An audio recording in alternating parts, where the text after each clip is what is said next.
Welcome back again sama Minlur. Waduh, cuaca sedang panas-panasnya. Karena memang lagi musim kemarau nih. Oleh sebab itu, habis padi, terbitlah jagung, begitu pula sebaliknya kira-kira. Seperti yang Bolo Mulur ketahui, bahwa jagung cukup kuat bertahan dan tumbuh dengan baik saat musim kemarau. Mengapa demikian? Yuk kita cari tahu bareng. Namun sebelum kita semakin jauh, sebenarnya musim kemarau itu apa sih?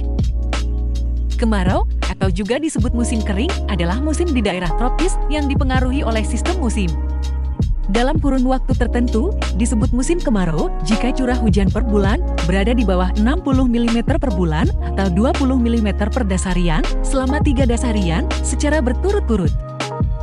Dasarian adalah satuan waktu meteorologi yang lamanya 10 hari. Musim kemarau adalah kebalikan dari musim hujan di kawasan yang mengalami dua musim. Terkadang di wilayah tertentu dapat mengalami musim kemarau panjang yang ditandai dengan suhu sangat panas dalam jangka waktu lama sehingga menyebabkan kekeringan.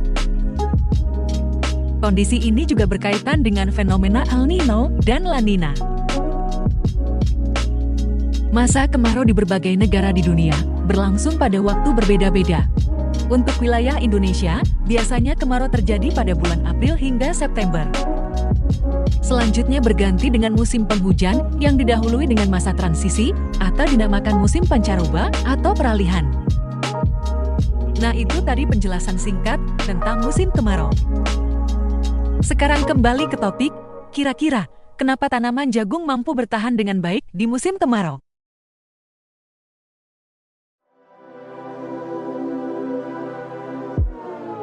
Tanaman jagung dikenal memiliki kemampuan beradaptasi yang cukup luas, mudah dibudidayakan, dan dapat tumbuh di lahan yang kering ataupun subur. Kemudahan inilah yang membuat masyarakat gemar bertani jagung. Selain itu, pangsa pasar yang ditawarkan juga cukup besar, sebab kebutuhan jagung, baik dalam maupun luar negeri, terus meningkat. Jagung sendiri merupakan tanaman golongan C4 yang mampu beradaptasi dengan baik pada kondisi lingkungan yang kering atau bercurah hujan rendah dan bersuhu tinggi. Pasalnya, tanaman bernama Latin Zeamais L itu sangat efisien dalam penggunaan air selama pertumbuhannya.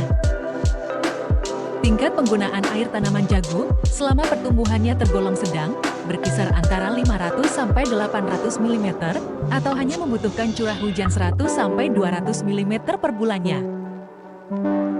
Tetap saja ada catatan yang harus diperhatikan. Mengingat curah hujan yang sangat kecil, jika sepanjang penanaman hingga panen tidak ada hujan, maka sama saja tanaman jagung akan layu karena tidak terpenuhinya nutrisi untuk tanaman jagung tersebut. Maka dari itu, Bolo Mulur juga harus menyiapkan sistem pengairan yang optimal guna mendukung pertumbuhan tanaman jagung. Tanaman jagung membutuhkan air yang harus selalu tersedia, namun tidak terlalu menggenang. Air ini dosisnya bisa lebih banyak apabila jagung dalam kondisi perkecambahan dan pembentukan tongkol. Selain kondisi tadi, tanaman jagung juga membutuhkan tingkat keasaman tanah atau pH tanah sebesar 5,5 sampai 7,5. Hal ini berkaitan dengan ketersediaan unsur hara yang cukup untuk pertumbuhan tanaman jagung. Selain itu, jenis tanah yang dibutuhkan antara lain, yaitu tanah berpasir, grumosol, latosol, dan andosol. Itu dia alasan kenapa jagung mampu bertahan dengan baik di musim kemarau. Oh iya, Minlur punya banyak pilihan benih jagung unggulan loh. Karena di Udah Mulur Pertanian adalah tempat terbaik dan terlengkap untuk mendapat semua produk yang kami bahas dan rekomendasikan. So, langsung klik link yang ada di deskripsi.